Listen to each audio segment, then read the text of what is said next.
All right, this be your captain speaking. This will be captain's log. Stardate 523-2021-1. The spiritual journey continues. As you remember from the last one, and you reflect on that, one of the purposes of a spiritual journey is to know the God of your understanding, the ways and the means of communication and learning and growing. And as you go along this path, and whether you work a 12-step program or not, one of the things that I encourage strongly with those that I help guide in spiritual matters is that as you're working the steps and the traditions, that you how can I put this?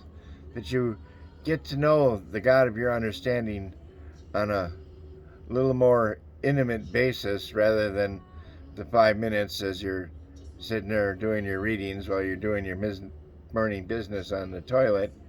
But as with all relationships, that one takes time to develop, and you have to make time to develop that relationship. But as you grow and you learn, okay, having knowledge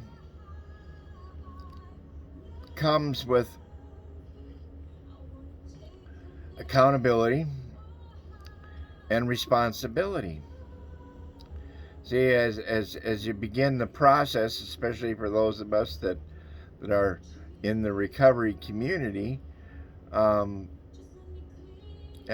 our lives become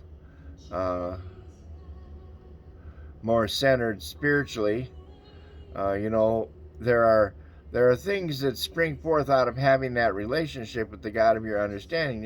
Your life in and of itself begins to recover. We get better jobs. Our families are restored to us. There's all these things, but they're in direct correlation to the relationship that you have started to develop with the God of your understanding. And again, I want to emphasize this point of that it comes with accountability, and it comes with responsibility. And the things that served you earlier on in your recovery process and in your journey, in your spiritual journey, those things fall away because whether they be attitudes or behaviors, most of them are usually a function of survival, and those attitudes and those behaviors change because it just ain't right anymore. And so the more you know, the more responsible you become. I'm just giving you a heads up on that. That you're accountable for that. If at some stage in your spiritual journey you find that things aren't working out like you think you should, or there's always an ebb and a flow to life. But if there's a prolonged ebb, shall we say, you might want to take a look at are you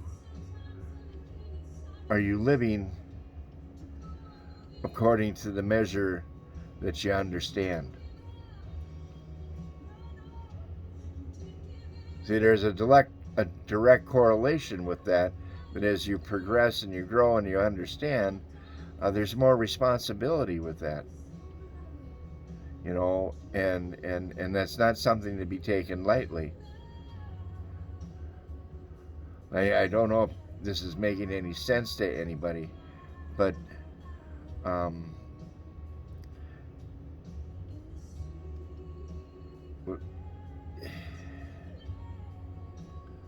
the reason that I have become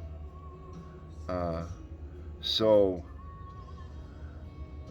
God dependent, okay, is because, well, for one, I have a lot of knowledge and I have a lot of experience uh, in the relationship with the God of my understanding, and behaviors and attitudes that I've had to change over time is because I know better now, and if you're kind of stuck, I just asking you to take a look at, uh, is it because that you know better, but you're not doing better? And that's a hard question to ask, and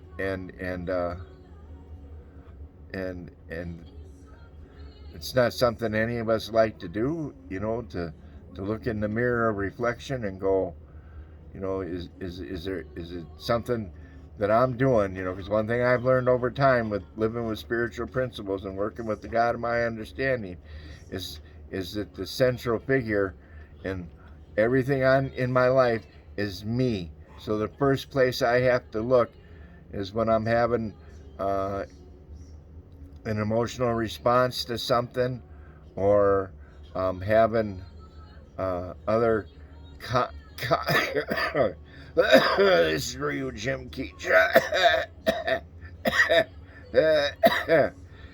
If I'm having some other conflict in whatever the situation or circumstances is, I always have to look at me first, you know, and and find out where the disturbance in the force is coming from, and take a look at that root and deal with it. And then I can calmly, and this again is for you, Jim Keach, more sober mindedly make changes in course directions in my journey. Um, and it's important that we're able to do that. If not, you're always going to have what you always have, because you choose not. You know better, but you choose not to do better.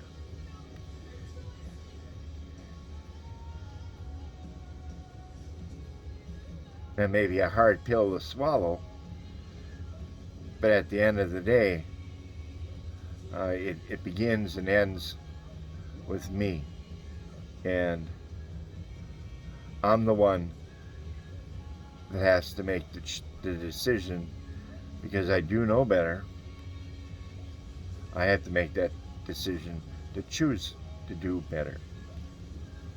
There's no try. In the words of one of my favorite philosophers, Yoda, there's no try. Do or do not. And if you do not, you're always going to have what you have. But if you do, you'll have something new, and you'll have something exciting, and you will continue to progress. So I don't know if this makes any sense to anyone, but I just thought I'd throw that little tidbit. There's some other stuff I may record something later, but I just asked that you know the reason why, I mentioned it earlier about why I'm so God dependent in that sense, and I use the term God just because it's an easy label. Everyone understands that word God, but it's a power greater than myself. That, look at, I don't think like other people do. I don't respond or react to situations like other people do. You know, my thinking is, well, it just ain't right. So I have to depend on something greater than myself for guidance and wisdom. and being able to develop that relationship with the God of my understanding, and to learn how, to be able to hear the voice of the God of my understanding, and to be able to see the work of that power of the greater than myself, whether it's speaking through an individual or working through an individual or circumstances, or there's all kinds of things that I see the God of my understanding in, just because, well, I know now. Okay. But be that as it may, mateys, may the blessing of the God of your understanding be upon you. May he always strengthen and encourage and steady your hand and your heart. Be of faith, little ones. Greater in you than there is in that in the world. Be well.